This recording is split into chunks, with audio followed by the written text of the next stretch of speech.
Hi everybody, it's Skid Central here. Now, usually I don't do these types of videos because of a few reasons. One, it blocks up my time of making more skits. And number two, it's unnecessary to most of my viewers. However, as many people might not know, I am an Apple fan. Boy. And as you all probably may know, WWDC happened today. And I got to watch it by getting up at 6 in the morning, my time. But anyway, in this special video, I'm going to be sharing my personal thoughts about what just happened at this year's Worldwide Developer Conference. And let me tell you, everything was wild. Now, before we get into the $3,499 ski mask, also known as the Vision Pro or Apple Vision Pro, we need to break down everything. I'm going to break down the hardware, the software, and then the Vision Pro.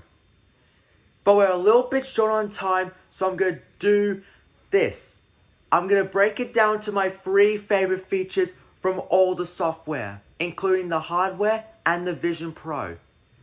And also, if you're very bored and don't want to watch the entire video, use the chapters below and click to a different time.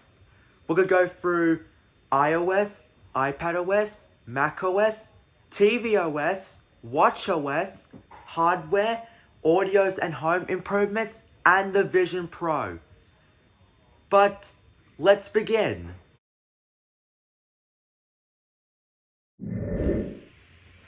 Firstly, let's talk about iOS 17. Now, my opinion on iOS 17 is a very good molecular update. It has a lot of improvements and capabilities and features that I didn't quite expect. I did expect a lot more, but they were not shown. So here are my 3 favorite features. Number 3 is Name Drop.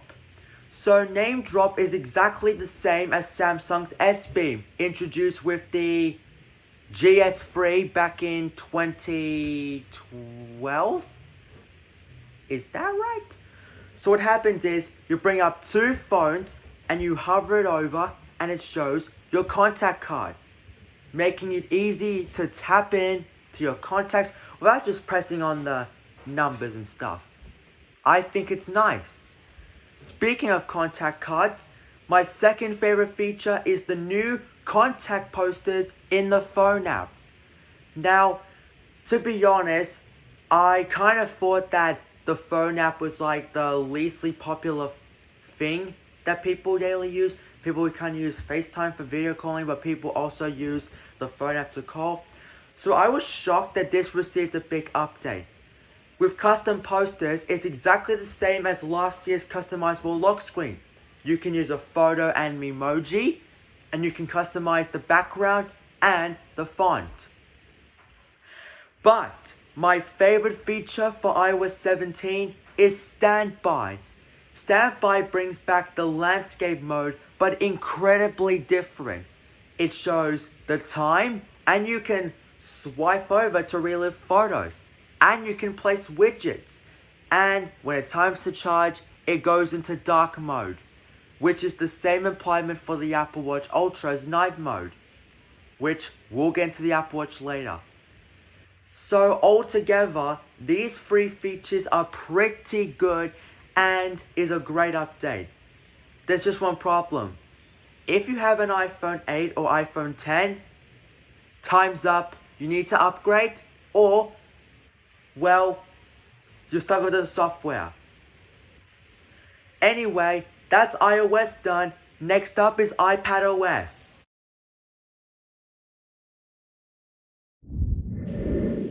Now, let's talk about iPadOS 17. So, iPadOS 17 will be coming onto my upcoming iPad, because my current iPad will no longer support iPadOS. And that's good, because I'm getting a new iPad soon. But anyway, here are my 3 favorite features for iPadOS 17. Number 3 is the Health app.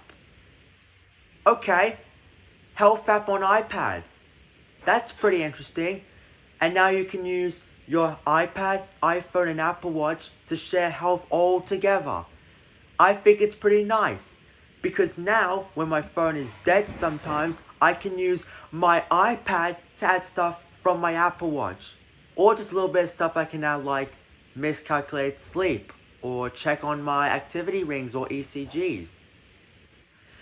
Number 2 is the personalized lock screen. Just like last year with iOS 16, we got the customizable lock screen. And I think this is the number 1 feature that I wanted.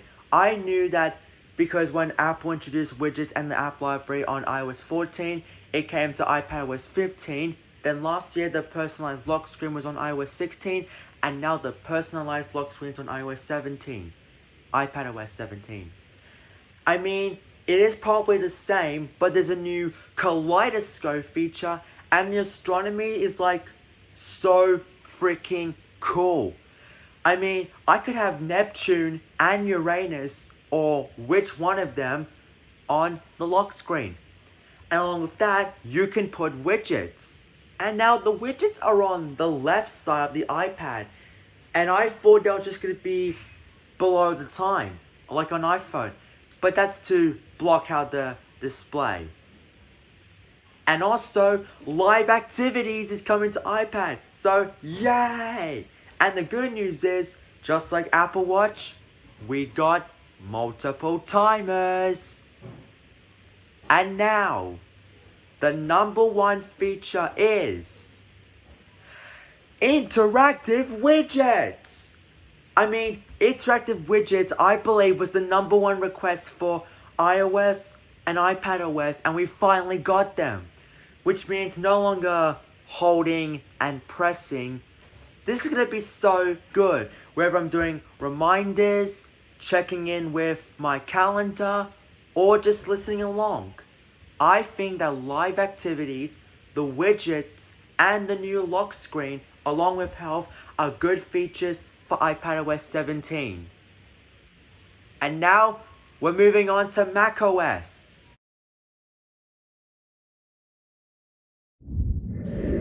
And now, let's talk about macOS 14, also known as macOS Sonoma. Sonoma. It's kind of a little bit hard to understand. So here are my 3 favorite features. The number 3rd favorite feature is the new screensavers. I think they look nice. But we're going to miss the nostalgic rainbow field in Ventura and the older OSs. But these are more unique. These are actual good screensavers. Whether it be experiencing Hong Kong, the Sonoma fields, or maybe we could even try like in the valleys of a different place across the world. Screensavers are great, and they stay with you until you're suddenly locked in. My 2nd favorite feature is the new game mode feature on Mac. And now, I can assure that you can game on Mac. You just need the right amount of silicon. So, gaming on Mac is pretty nice. With this game mode feature and the combination of Metal 3 with Metal upscaling to game mode, it's going to be a great experience using your Xbox Series X and PS5 controllers. And with the AirPods, which we'll talk about later, you can have the ultimate gaming experience. But my favorite feature is the widgets. And you can now put them on your desktop. How amazing is that? I mean, widgets on desktop, and they're even interactive too, is something I really want to try out. And they blend in when you get to work. My only point is, will the widgets still be around in Stage Manager? Anyway, that's macOS Sonoma. But now let's talk about watchOS. And watchOS is so epic.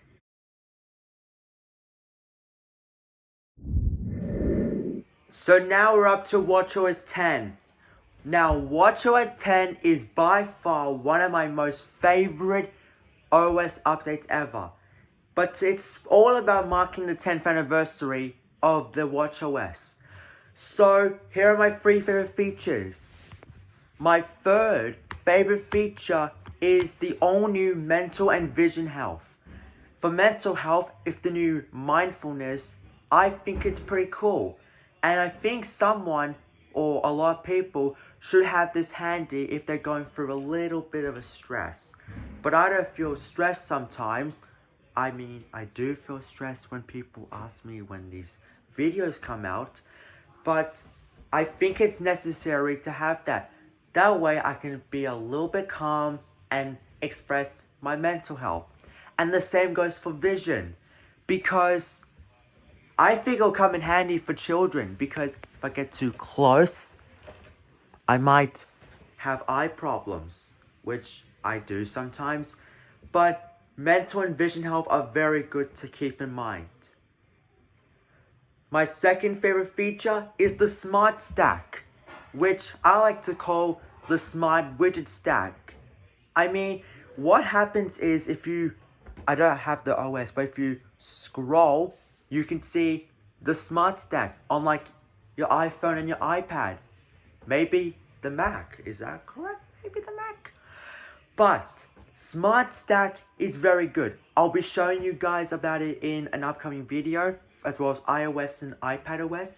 In fact, iOS, iPadOS, and watchOS, I might make videos about me showing you all the features. So, subscribe for that. But my favorite feature is the new apps. Well, the new app redesigns. I think this was the #1 feature. Every single app was going to get redesigned.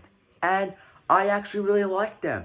They're more interactive and more intuitive. And I believe that this is the best watchOS system ever.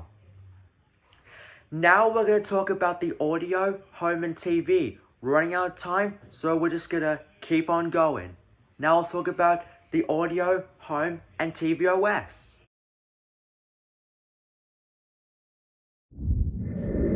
Now we're going to talk about audio, home, and tvOS. And in fact, let's do my favorite feature from all of them.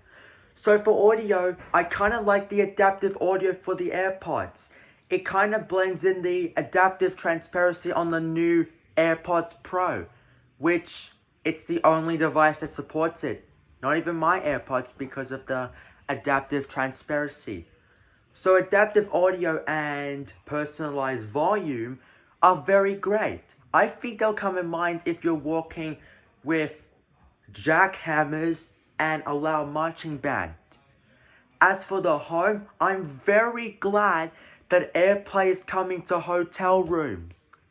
That way, I can enjoy videos from my phone onto my TV without having to carry something around or using a Mac as a second display. And I haven't really tested out AirPlay because a lot of the time I don't have any AirPlay adaptive devices. And as for tvOS, I'm very happy about FaceTime. I'm very glad FaceTime is coming to the Apple TV with the center stage capability. I'll also demo that in my iPad Air video coming later this month. And vice versa. Okay, whew. Now we're done with the operating systems. Now I'm going to talk about the hardware. And then the moment you've all been waiting for.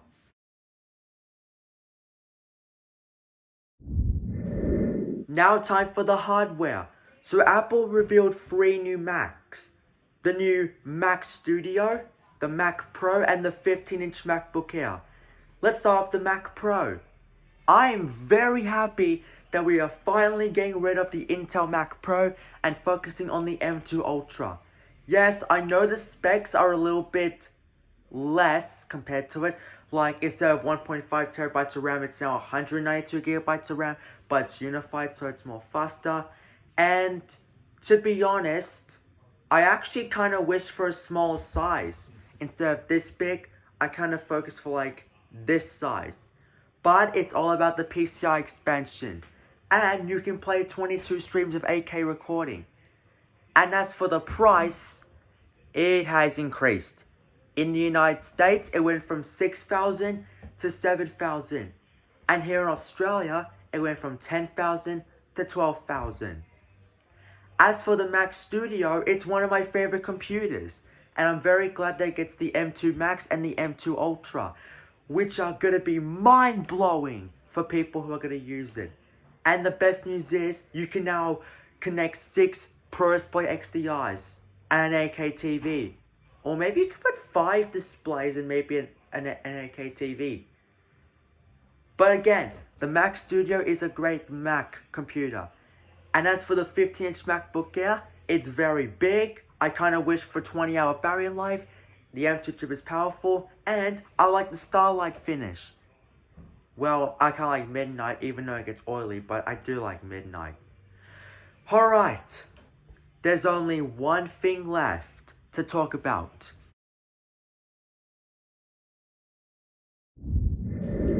And now, the moment you've all been waiting for, my opinion on the Vision Pro. And I like it. No, I actually really like it. I think the Vision Pro is the next big step forward for the Apple company. I mean, how cool would it be? I can now surf the web in my house without looking at a display. And as for the Mac, it would be so cool if you can use the Mac display to edit Final Cut Pro. And as for the multi-touch gestures and the Vision OS, it's pretty good. I like the digital crown capability, and I do like the design. Even though it looks like a ski mask or goggles, I think it kind of looks like very big glasses, which that was the original intent. And I know this product has been speculating for a very long time.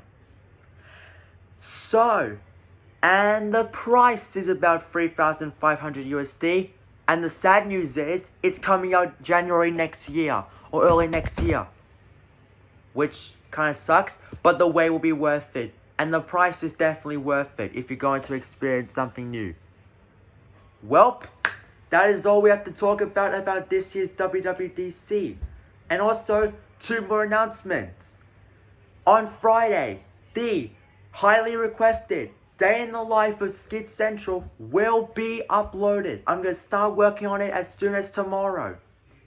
And number 2, I'm very proud to announce that I'll be making 3 separate videos. One to talk about the features of iOS 17, iPadOS 17, and watchOS 10. Unfortunately, no macOS Sonoma because I don't have a Mac. And that's all for WWDC. Did you like it? Comment down below. And we'll see you in the next video. Peace.